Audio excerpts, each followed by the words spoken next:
Assalamualaikum warahmatullahi wabarakatuh. Kali ini penulis ingin membahas soal teknik pengereman di tikungan.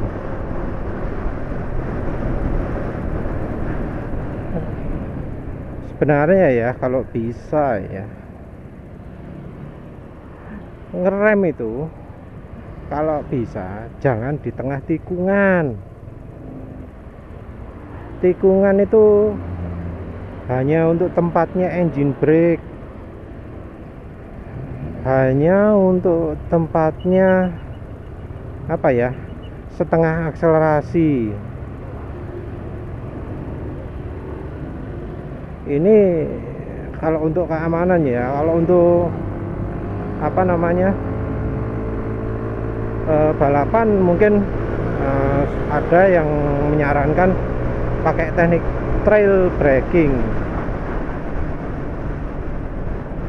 Ya mungkin bisa, mungkin tidak.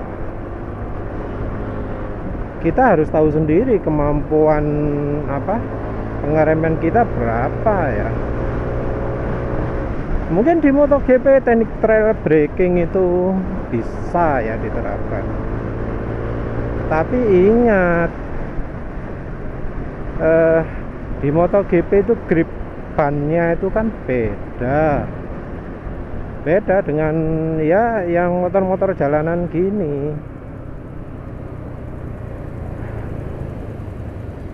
Jadi motor jalanan ini grip ban depannya berapa sih? Grip bannya berapa sih? Kan kecil, nggak besar. Ngerem juga ya nggak mungkin bisa maksimal. Memang bisa lah, seakan-akan kita melakukan trail braking di tikungan. Tapi sebaiknya ya, kalau penulis sarankan jangan pakai rem depan. Soalnya ya, jalan di Indonesia itu beda dengan jalan luar negeri yang mulus banget gitu. Beda banget. Jalan di Indonesia itu kasar ya, bergelombang. Gripnya itu bisa nggak sesuai dengan perkiraan. Gripnya itu nggak tentu.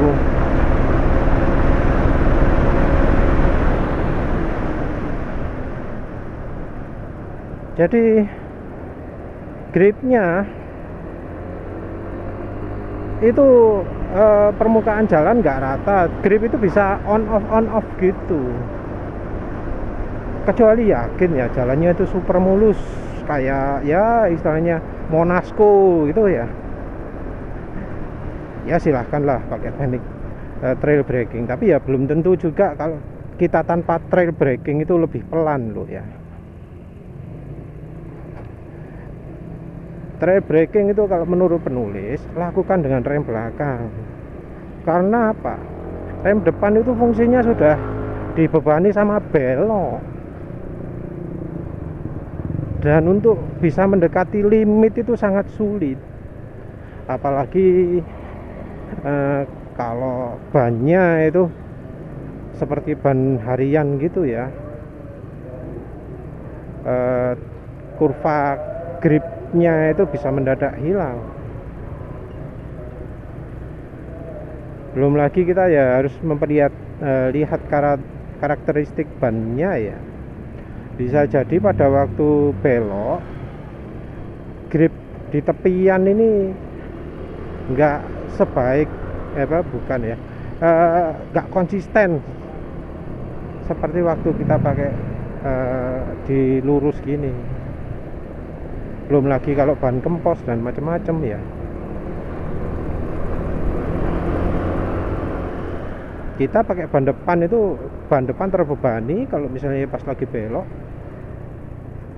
Nah itu kalau ban sampai berubah bentuk, kita bisa kehilangan keseimbangan.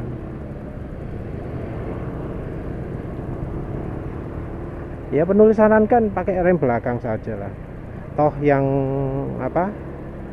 yang sekarang ini pakai teknik trail braking dengan rem belakang itu cukup banyak di MotoGP.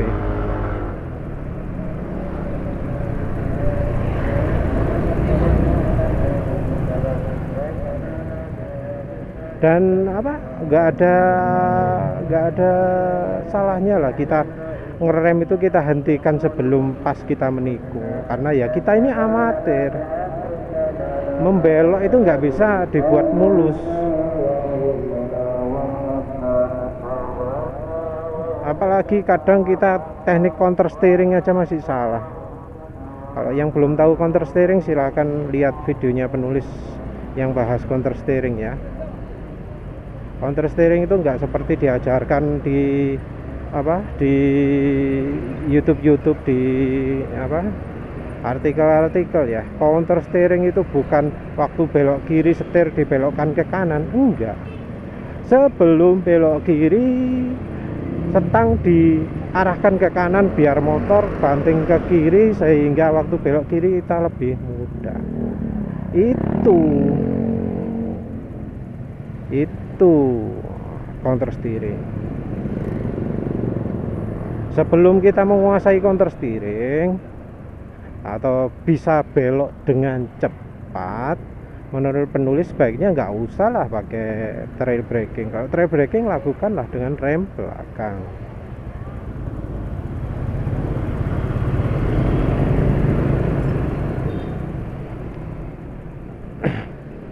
Nah itu kalau pengeremannya,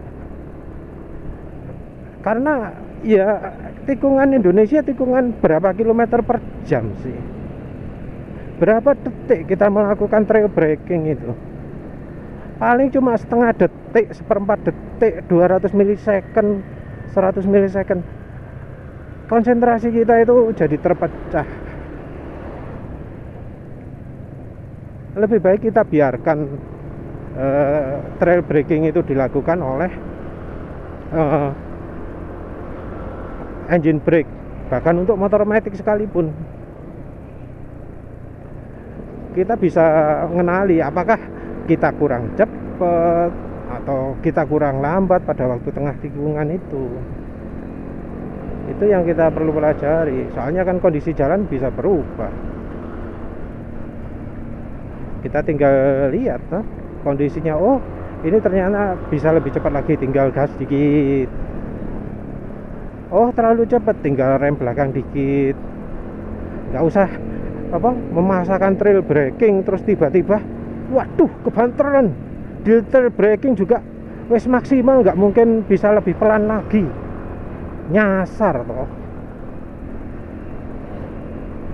Ya bukan nggak pernah menulis ngalami seperti itu ya, pernah sih melakukan trail braking tengah tikungan, waduh saya kebanteran, trail brakingnya gak nututi, ya wis itu bahaya lah.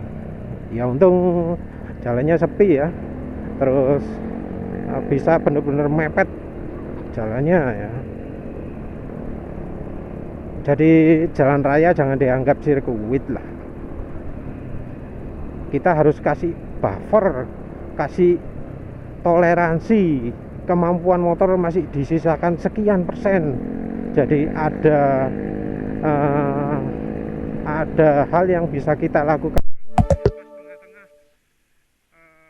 ada motor yang tiba-tiba menghalangi, atau motor berlawanan arah yang tiba-tiba makan jalur. Kalau mengerem di tengah tikungan sendiri itu ya tergantung dari seberapa banyak toleransi yang kita pakai. Kalau sudah mepet ya impossible kita mau ngerem nambah. Kita ngerem nambah ya bisa spin, bisa ndelosor dan seterusnya. Selagi ngerem di tikungan itu kita juga harus waspada dengan seberapa banyak grip yang bisa kita pakai.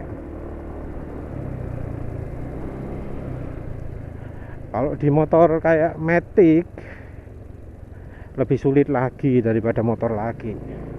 Kalau motor lagi kan bebannya di depan, selagi belok bebannya itu kan ngarahnya ke arah luar kan ya. Nah itu beban kan seimbang, kira-kira seimbang. Ya agak sedikit lebih banyak depan, tapi kan itu belok bukan lagi ngerem, jadi ya depan sedikit, cuma beda sedikit. Rem kita bisa atur, depan itu fungsinya untuk membelokkan motor terutama. Kita ngerem yang lebih banyak selanya itu rem belakang, setelah itu rem depan.